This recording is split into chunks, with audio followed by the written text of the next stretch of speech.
Join us now for Education Matters, a weekly look at the real people and real stories in education across North Carolina. Welcome to Education Matters, presented by the Public School Forum of North Carolina. I'm Keith Poston. Today on the show, we're discussing new class size mandates for kindergarten through third grade from the General Assembly and the dramatic impact they are already having in some schools across North Carolina as a new school year begins. We'll also discuss what it may look like next year, barring changes by legislators. We'll talk to teachers, administrators, and school board leaders, all on today's program. Before we tackle our main topic, we open with our Edlines, a quick scan of education headlines across North Carolina and the U.S. State Board of Education members expressed shock last week upon learning just how seriously the General Assembly's newly enacted principal pay plan could hurt the state's most experienced principals. Average pay for North Carolina principals ranked 50th last year nationally, so to address it, lawmakers passed a new pay plan that moved away from salaries largely based on experience to so-called performance-based plan that relies heavily on student test scores to calculate pay. But the plan's design has produced scenarios that result in some veteran principals conceivably earning as much as 30% less than what they earned on the old pay schedule, as well as possibly setting up a disincentive for the best principals to go to more challenging high-poverty schools where growth in test scores is much harder. Well, it's another week and another round in the battle between the State Board of Education, led by Republican Bill Kobe, and the State Superintendent, Republican Mark Johnson. The latest public skirmish involved the hiring of a new chief academic officer who reports to both Johnson and the State Board. Johnson had encouraged the board not to hire Stacey Wilson Norman. She's a 17-year Durham Public Schools veteran with a court stay that was set to expire this week that would grant him more power over hiring and firing. The board moved ahead with the hire anyway, citing DPI staffing concerns from a high number of senior resignations, retirements, and layoffs due to budget cuts. The board filed a motion to extend the stay, which is being heard this week, and Johnson filed a motion in opposition. The state's new North Carolina Innovative School District has named 48 low-performing elementary schools that are eligible to be taken over by a yet-to-be-named charter school operate that will run these schools. You can see the complete list on our website under Education Matters Resources. ISD Superintendent Eric Hall, who's pictured here from a recent show, will narrow the list of eligible schools and present his recommendations to the State Board of Education at its October meeting. And the first two schools that could be selected in November or December. Finally, the State Board approved North Carolina's Every Student Succeeds Act, or ESSA plan, last week. ESSA is the new federal education law signed by President Obama that replaced No Child Left Behind, signed by President George W. Bush. While the North Carolina plan passed, concerns were raised about the continued reliance on standardized tests to evaluate how schools are doing. Superintendent Johnson and DPI's Federal Policy Director Lou Fabrizio emphasized that the state has flexibility to make changes down the road.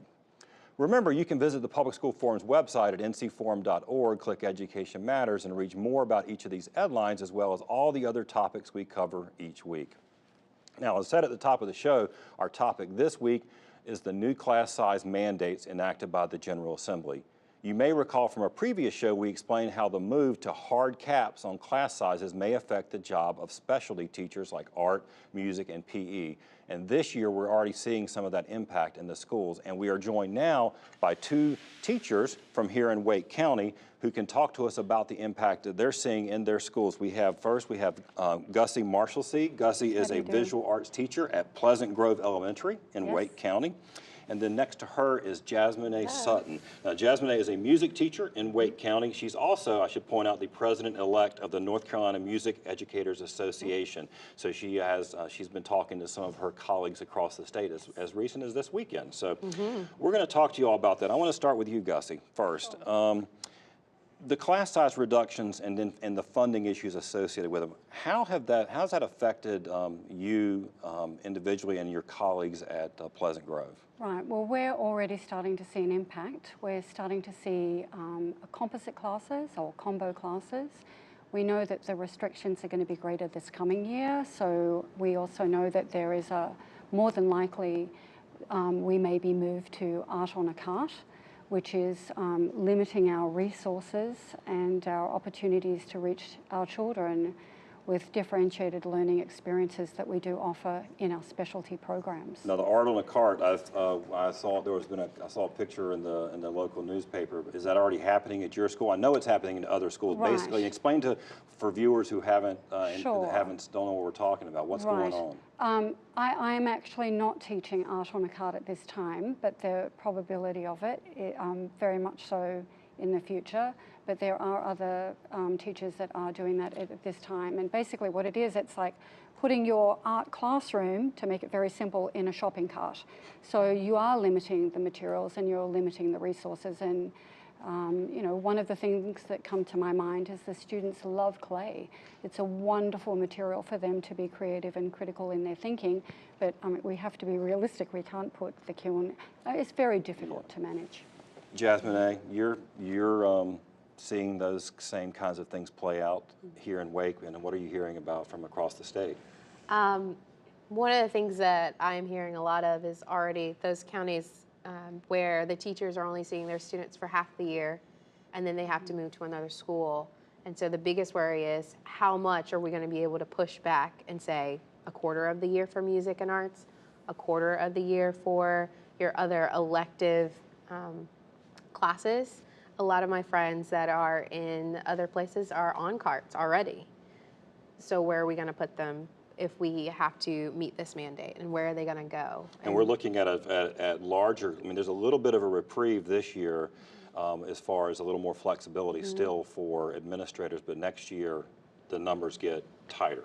Yes, the numbers get tighter, and also the positions we have to fill them, and so where are we going to be putting those teachers? And it puts principals in the place of figuring out who do I keep and who do I have to say, we can't have that program anymore. There are also places, I've had friends who, they were in a middle school setting and they were teaching music, and because they weren't teaching enough classes, they had to take that position from the middle school and then move them down to the elementary school.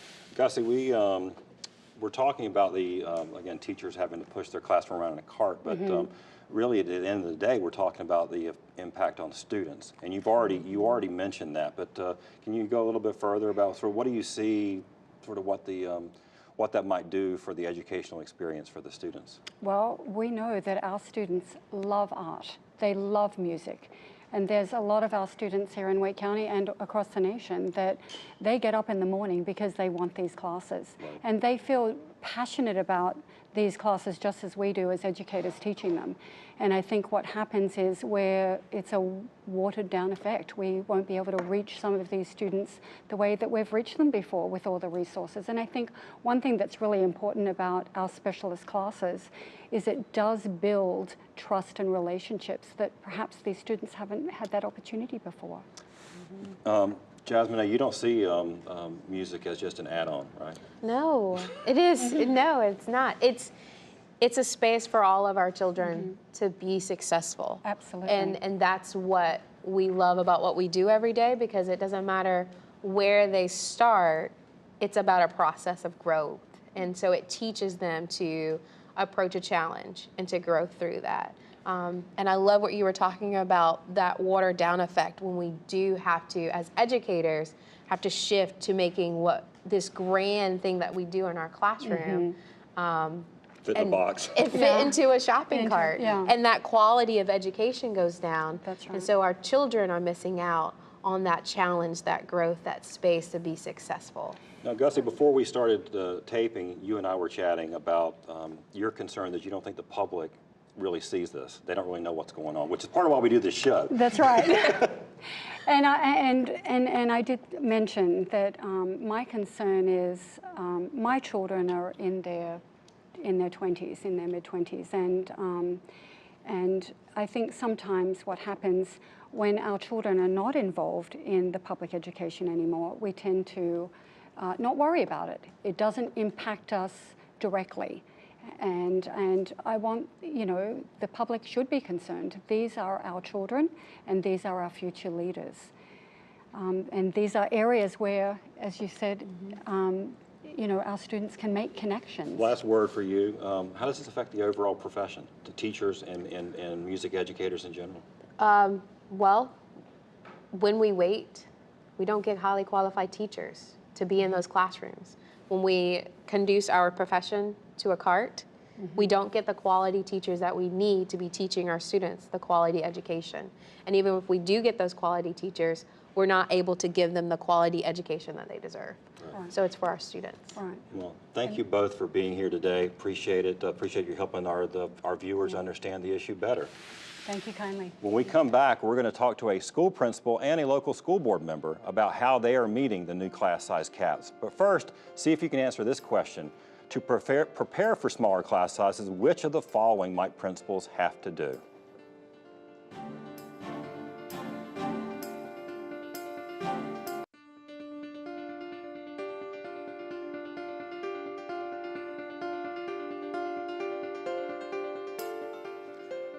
Welcome back to Education Matters. Did you correctly answer all of the above? I know it's a long list, but there's a lot of things, and we're going to talk to a school principal here in just a moment about many of the things like converting classrooms and going to classes on carts in our next segment.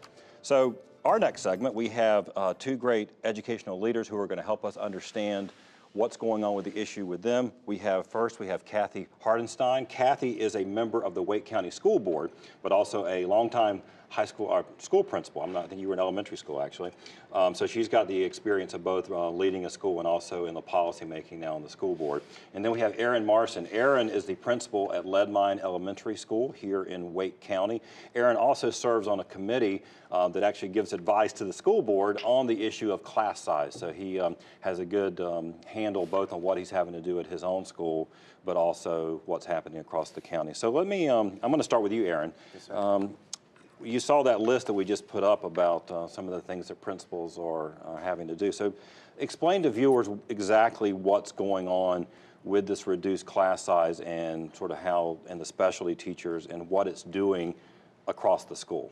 Right. So in Wake County alone, we're going to be, when this policy goes into place, we will be 9,500 seats short, meaning we're going to have 9,500 kids without classrooms to sit in because we can't exceed those class size numbers.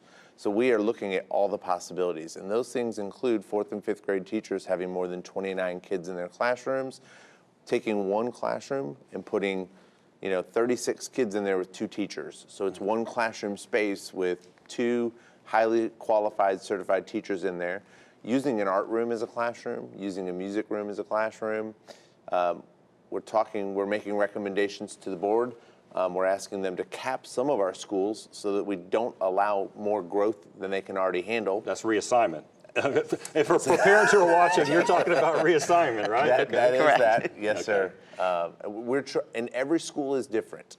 And so what works in one school may not work in another. So there's a long list, and it's specifically designed for the population of students at each elementary school in Wake County. Right. Now, Kathy, okay, I thought the intent of the class size mandate was to lower class sizes, and Erin here is telling me that we're now seeing bigger classrooms.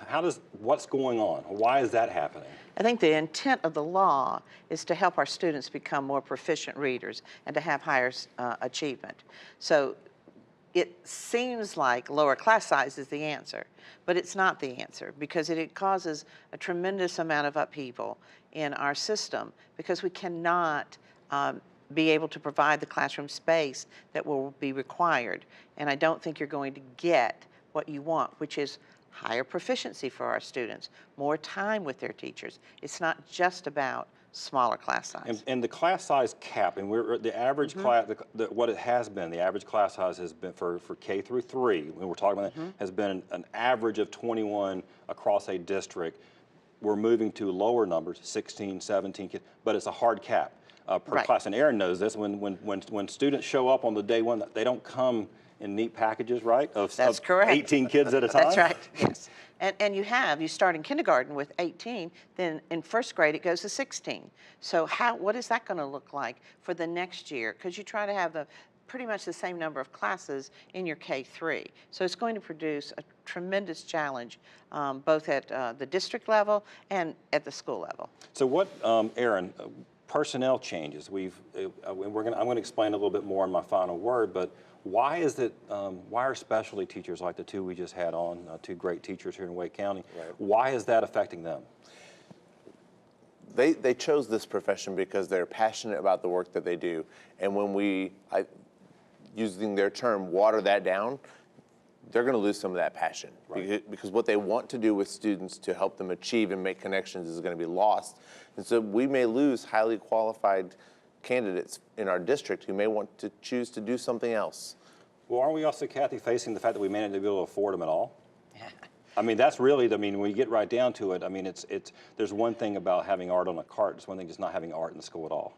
And depending on how our legislature chooses to fund our art, music, and PE, yes, at this current time, we're not seeing a happy future for our art, music, and PE teachers, much less just a classroom space.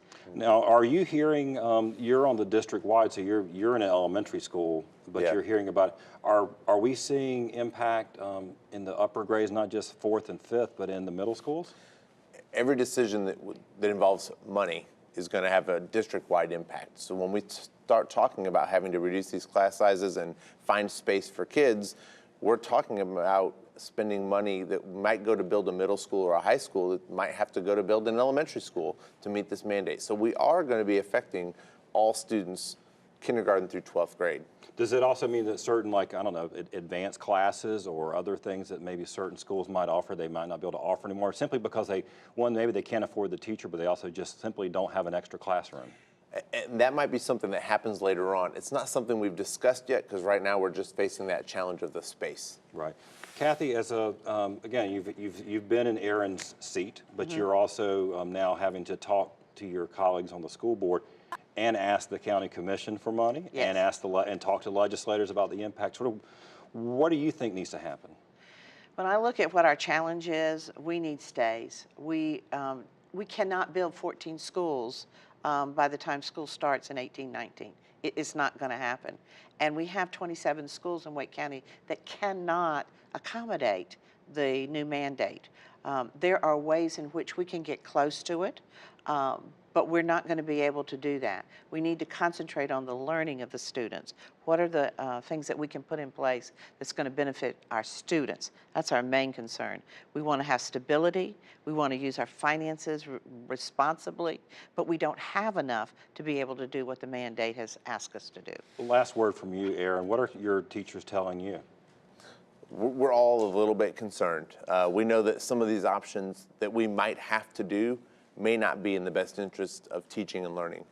As a parent myself, I'm worried for my own children and what experiences they're going to have in education if we're putting 36 kids in a classroom.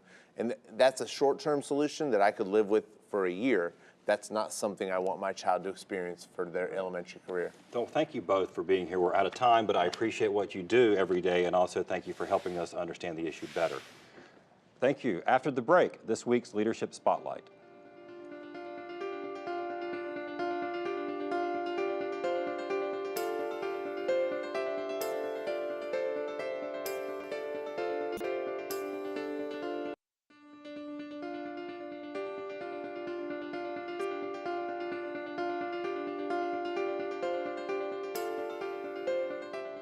Each week, Education Matters spotlights individuals demonstrating exceptional leadership in education in North Carolina based on nominations from you, our viewers.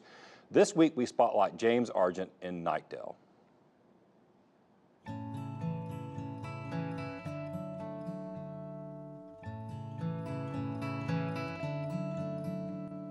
We wanted to redesign our school to something that was going to be unique and something that would be a model for what high schools could be moving forward. So what we did is we did a year-long research study into what could a high school be. And we landed on 3 primary aspects that would drive our redesign. The first was to be relationship-oriented. Students, high school students in general, may not want to be told they're loved, but they want to feel loved. The second thing we wanted to do was to create a mindset of excellence and to have students believe themselves. The third aspect was to create an innovative environment. How can we get away from desks and rows and really make students the active participants and not the passive recipients of their education? So students are receptive to the change, and they are getting to a point where they are becoming stewards of what's going on here and becoming strong representatives of the positive atmosphere that we're trying to build here at Knightdale High School. Once you build the spaces, then you have to change your teaching methodology and you have to train your teachers on how to utilize that methodology. He has empowered us to feel not just as teachers or cogs in a wheel of a school, but as individuals who can strongly represent what education should be. Our discipline referrals were cut in half after year one and then cut in half again this year.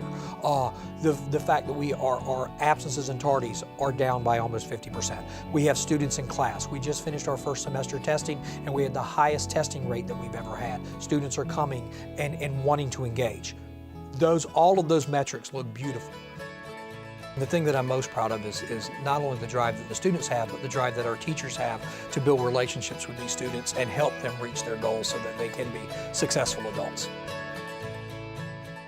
Folks, that's what our public schools look like today. If you know someone or a program that deserves to be recognized, visit our website at ncforum.org, click on Education Matters, and you'll find a link to nominate someone in your community. After the break, this week's final word.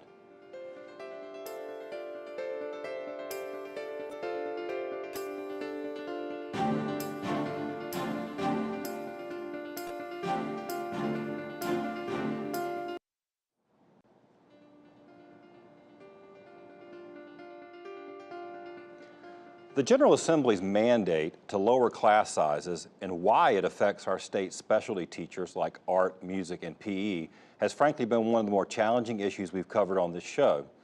Part of the reason it's hard to explain is because of how specialty teachers are funded. Here's how it's been done. The state provides districts with funding for one teacher for every 18 students in grades K through 3, but they only require districts to maintain an average class size of 21 students. The difference between the number of teachers funded and average class size meant that districts received funds for approximately one additional teacher for every 6 teachers. So that's how specialized instructors were covered. By moving to and requiring a hard cap on lower class sizes, not an average, our public schools will need an estimated 4,700 additional classroom teachers next year with a price tag of around $300 million. Now that's just personnel. Those 4,700 teachers will also need classrooms. In Wake County, the class size mandate equates to about 14 new schools, or basically every elementary school constructed in this county since 2009. According to DPI, there are about $8 billion in school construction needs statewide. The General Assembly has indicated that it intends to specifically fund specialty teachers beginning in 2018-2019. They need to keep their word. Here's why. Without funding, the only option districts will have to fund 4,700 new teaching positions is to eliminate thousands of art, music, and other special teacher positions to make room in the budgets. Those subjects won't just be relegated to mobile carts. They will disappear from your child's school day completely.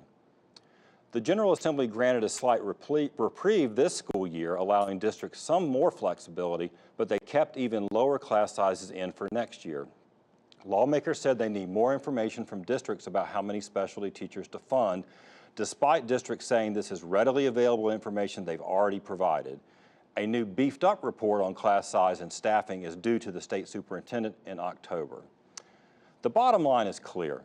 The General Assembly alone mandated smaller class sizes. This didn't come from the federal government or parents. And they did it without providing funding for the teachers needed to meet the law. I mean, it's a classic unfunded mandate.